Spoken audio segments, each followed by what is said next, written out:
రండి రండి. Copy tiffin ఉంటాయిగా. పిలిపించబట్టారు. వెళ్ళండి వెళ్ళండి.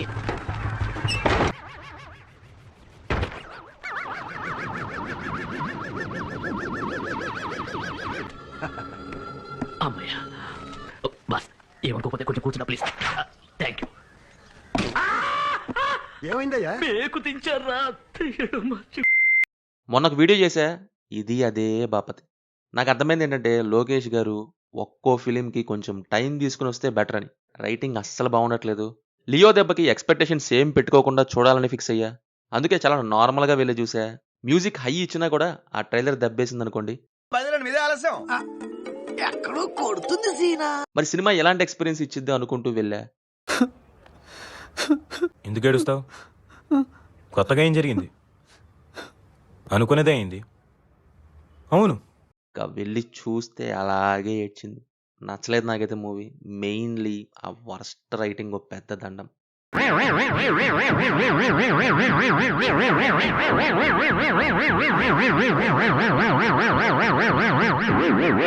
లోకేష్ గారు త్వరగా రిటైర్మెంట్ ఇవ్వాలనే కంగారులో రాంగ్ రూట్లోకి వెళ్ళిపోతున్నారని నా ఫీలింగ్.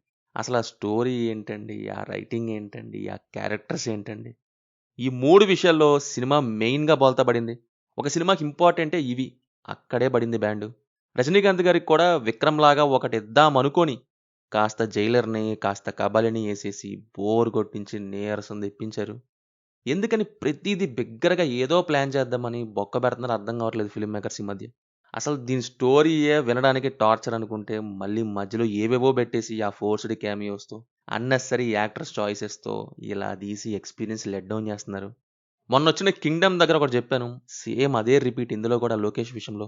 ఈ మధ్య బడ్జెట్ పెద్ద పెద్ద అండ్ క్రేజ్ ఉన్న యాక్టర్స్ అండ్ టెక్నీషియన్స్ దొరికితే చాలు 70 to 80% ఫిల్మ్ మేకర్స్ ఇలాగే చేస్తున్నారు.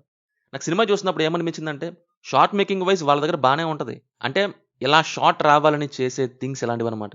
కానీ story progression and interesting screen play అలాగే సీన్కి సీన్ కనెక్షన్ ఉండదు. అంతా గుంపులో స్వహా అంతా మాయా అన్నట్టు. యాక్టర్స్ యాక్టింగ్ బాగుంటుంది, but character writing and development ఉండదు. ఏదో స్టార్ట్ చేసి మధ్యలో ఏటేటో పోయి దారిలో దొరికినవన్నీ ఎక్కించేసుకొని ఇంకేటో పోయినట్టు అయిపోయింది మూవీ.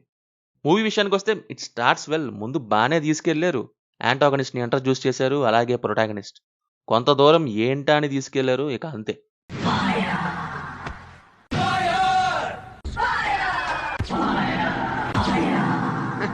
తేలా పడిపోయింది ఇంట్రెస్ట్.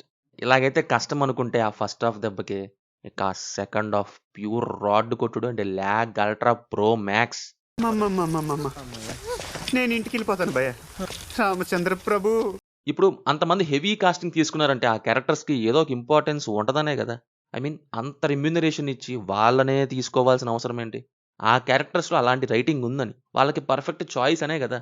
బట్ అక్కడ ఏంటండి ఆ క్యారెక్టర్స్?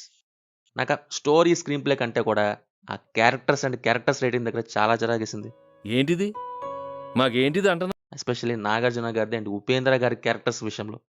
యాంటాగనిస్ట్ సైమన్గా నాగార్జున గారు అన్నప్పుడు అసలు కింద మీద పడిపోయా. ఎలా ఒప్పించారో అని ఒక పక్క, లోకేష్ ఏం తీస్తారో అని ఇంకో పక్క, నాగార్జున గారు ఏం చూసి ఒప్పుకున్నారో అని ఇంకో పక్క. ట్రైలర్ దగ్గర అంతేం అనిపించలేదు, బట్ సినిమాలో ఇంకేమన్నా ఉంటుందేమో అనుకుంటే ఇంత దానికి నాగార్జున గారు ఎందుకో ఎవరో ఒకరు చేసేయచ్చు కదా అనేలాంటి ఫస్ట్ హాఫ్ అయితే సెకండ్ హాఫ్లో ఏకంగా పాతాళానికి దొక్కేశారు. సౌబిన్కి ఉన్న స్క్రీన్ టైం కూడా లేదు, శృతి హాసన్కి ఉన్నంత స్క్రీన్ టైం కూడా లేదు. అసలు సైమన్ క్యారెక్టరే పెద్ద బొక్క అనుకుంటే దానికి నాగార్జున గారినే తీసుకోవటం ఇంకో పెద్ద. ఇక్కడ నుంచి ఒక 30 to 40 seconds స్కిప్ చేయండి, స్పాయిలర్స్ ఉంటాయి. ఆ రైటింగ్ ఫ్రస్ట్రేషన్ తెప్పించింది, మరి ఏం చేద్దాం. సైమన్ అంత పెద్ద చైన్ రన్ చేస్తున్నాడు, గ్లోబల్ లెవెల్లో ఎన్నో చేస్తున్నాడు. 8 years నుంచి ఒకడు ఈపీని చేస్తుంటే తెలుసుకోలేకపోయాడంట. అంత ఇష్టమైన కొడుకుని నిఘా పెట్టే తండ్రి ఆ కొడుకు ఎవరిని కలుస్తున్నాడో ఆ వ్యక్తి ఎవరో తెలుసుకోలేకపోయాడంట. కొడుకుని చంపేస్తుంటే కాపాడుకోలేకపోయాడంట. తనకంటే 30 ఏళ్ళు ఎక్కువ వయసు ఉన్న వ్యక్తి చేతుల్లో ధూమ్ ధామ్ అని 2 దెబ్బలు కొట్టగానే పడిపోయాడంట. ఇంకోడొస్తాడు అంటూ పోతాడంట.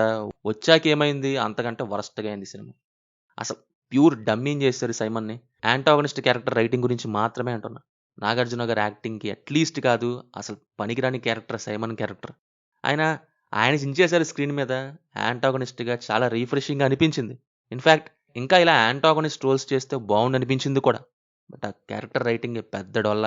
ముందు అంతలా చూపించి ఆ తర్వాత కొండెక్కించి తోసేసినట్టయింది. నార్మల్లీ లోకేష్ గారి స్క్రీన్ ప్లేతోనే కాదు, క్యారెక్టర్ రైటింగ్‌తోనూ ఆడుకుంటారు. బట్ ఇందులో చాలా మందిని ఇరికించేయాలని ఇంపార్టెంట్ క్యారెక్టర్స్‌ని పండబెట్టేశారు. ఆ నెక్స్ట్ ఉపేంద్ర గారి రోల్ లోకేష్ దగ్గర నుంచి అసలు ఇలాంటి టైప్ ఎక్స్‌పెక్ట్ చేయలేదు. ఇన్‌స్టెడ్ ఆఫ్ స్టోరీ టెల్లర్, లోకి ది హైప్ మిషన్ అన్నట్టుగా అయిపోయింది. ఒక సినిమాలో ఏదో ఒక దానికి మనం రూట్ అయ్యి మూవ్ అవుతుంటాం. అది క్యారెక్టర్ అవ్వని, హీరో విన్ అవ్వాలనే పాయింట్ అవ్వని, ఒక మిషన్ అవ్వని, కేస్ సాల్వింగ్ అవ్వని, ఇంకేదైనా అవ్వని. అలాంటిది ఇందులో ఒక్కటి కూడా లేదు. ఏదో వచ్చారు, అటు ఇటు కోసేపు తిరిగారు, కొట్టుకున్నారు, పోయారు అన్నట్టు అయిపోయింది. ఈ క్యారెక్టర్ ఏం చేసినా ఎలాంటి హయ్యర్‌లో ఏదీ లేదు. చివరికి దేవా అంత చేసి గెలిచింది కూడా నీరసంగా తగలడింది. ఆ లగ్జరీ వాచెస్ అన్నప్పుడు బానే ఉంది. బట్ ఆ చెయ్యి 2 దాని వెనుక పెట్టిన ఆ ట్రాకే సోదిలా ఉంది. అఫ్‌కోర్స్ దాంతోనే అల్లారనుకోండి. బట్ అదేది కూడా నచ్చలేదు. ఎవడు పడితే ఆడు ఏది పడితే అది చేసుకుంటూ పోతారు. చాలా చోట్ల అసలు షాట్‌కి కనెక్షన్ ఉండదు. అక్కడ మునిగి ఇక్కడ తేలి ప్రత్యక్షమైపోతుంటారు. అక్కడి నుంచి సడెన్ కట్ ఇక్కడికొచ్చేస్తారు. ఎస్పెషల్లీ ఎక్కువ స్క్రీన్ స్పేస్ ఉన్న సౌబిన్ ట్రాక్ అంతా ఇంతే ఇల్లాజికల్‌గా ఉంది. డైరెక్టర్ లోకేష్ గారి గురించి చెప్పాలంటే, ఒకప్పుడు లోకి కాదు మీరు. మీరు మారారు, మీరు మారారు, మీరు మారిపోయారు చెప్తున్నారు సార్, మీరు మారిపోయారు. సాంగ్సే లేకుండా సినిమా తీసిన ఆ లోకేష్ ఎక్కడ? పెద్దగా ఇంపార్టెంట్ ఫీమేల్ క్యారెక్టర్స్ లేకుండా సినిమా తీసిన ఆ లోకేష్ ఎక్కడ? వన్ నైట్ స్టోరీస్‌తో మూవీస్ తీసిన ఆ లోకేష్ ఎక్కడ? ప్రొటాగనిస్ట్ అండ్ యాంటాగనిస్ట్ క్యారెక్టర్స్ ఆర్క్‌ని మెయింటైన్ చేస్తూ రాసిన ఆ లోకేష్ ఎక్కడ? ఆ లోకేష్ ఎక్కడికెళ్లారు? నాకిప్పుడే తెలియాలి. ఈ లోకేష్ స్కేల్ మీద ఎక్కువ పడుతున్నారు. Not screen play. లియో దగ్గరే మారిపోయారు. ఇంకా అలాగే ఉన్నారు. అట్‌లీస్ట్ అందులో ఫేక్ ఫ్లాష్ బ్యాక్‌ని, character writing and interesting story టెల్లింగ్‌ని సెకండ్ హాఫ్ తీసేస్తే, ఒక స్ట్రెయిట్ ఫార్వర్డ్ కథన్నా ఏడ్చిద్ది ఏదో ఒకటి. ఇందులో ఆ క్యారెక్టర్స్ ఏంటో, లిస్ట్ కోసం ఇన్ఫార్మర్స్ ఏంటో, ఆ స్టోరీ ఏంటో, వాళ్ళిద్దరూ కమల్ హాసన్ అనేలా చేసే ఆ సీన్స్ ఏంటో, పిల్లలకైనా, పెద్దలకైనా, యువకులకైనా, యువతులకైనా ఓ బాటిల్ అని అంటూ సాగే ఆ కూలీ ట్రాక్ అండ్ సీన్స్ ఏంటో. ఆ కూలీ పాయింట్ అయితే ఒక రకంగా కబాలీనే గుర్తు చేసింది. ఆ లోకేష్ ఎప్పుడొస్తారో ఇక వెయిట్ చేయటమే. పర్ఫార్మెన్సెస్ వైజ్ రైటింగ్ బాలేదు. బట్ యాక్టింగ్ వైజ్ మాత్రం అందరూ సూపర్‌గా యాక్ట్ చేశారు. వీళ్ళు మాత్రం అస్సలు డిసప్పాయింట్ చేయలేదు యాక్టింగ్ విషయంలో. నాగార్జున గారు ఇది కాదు గానీ, ఇంకోటేదన్నా మంచి యాంటాగనిస్ట్ రోల్‌ని సెలెక్ట్ చేసుకోండి సార్. మీకు యాక్టింగ్‌నిచ్చి మీ క్యారెక్టర్‌ని పడేశారిక్కడ. సౌబిన్ ఆ రోల్‌లో సెట్ అయ్యారు, బా చేశారు. ఆమీర్ ఖాన్ అండ్ ఉపేంద్రని అసలు సరిగ్గా యూజ్ చేసుకున్నదే లేదు. మినిమమ్ గూడా యూజ్ చేసుకోలేదనమాట వీళ్ళిద్దరిని. ఏదో తీసుకున్నామా, పెట్టేసామా అన్నట్టు అంతే. రజనీకాంత్ గారు ఆయన రోల్‌లో బా చేశారు. ఆ స్వాగ్ అండ్ స్టైల్‌తో. టెక్నికల్ వర్క్ గురించైతే డీ ఏజింగ్ బా చేశారు. యాక్షన్ షాట్స్ కొన్ని బావున్నాయి. కొన్ని లెంత్ ఎక్కువై బోర్ కొట్టించాయి. మ్యూజిక్ అంతా ఎక్సలెంట్ ఎక్సెప్ట్ మధ్యలో వచ్చే ఆ ఇంగ్లీష్ ట్రాక్స్. సినిమాటోగ్రఫీ అయితే సూపర్. ఫైనల్లీ సినిమా ఎక్స్‌పీరియన్స్ వైస్ అయితే నథింగ్ అంతే. నాకైతే వర్కౌట్ అవ్వలేదు. చూసినందుకు అసలు ఒక్కటంటే ఒక్కటి కూడా రిజిస్టర్ అవ్వలేదు. షాట్ లేదు, సీన్ లేదు, ఏం లేదు. ఇక మీ ఇష్టం. సినిమా చూసాక మీకెలా ఉందో కింద కామెంట్స్‌లో మాతో తప్పకుండా షేర్ చేసుకోండి. రివ్యూ గనక నచ్చితే వీడియోని లైక్ చేసి, అలాగే మన ఛానెల్‌ని తప్పకుండా సబ్స్క్రైబ్ చేసుకొని, బెల్ ఐకాన్ ఆన్ చేసుకోవడం మాత్రం మర్చిపోవద్దు. Will meet in next video. Thank you. జై హింద్.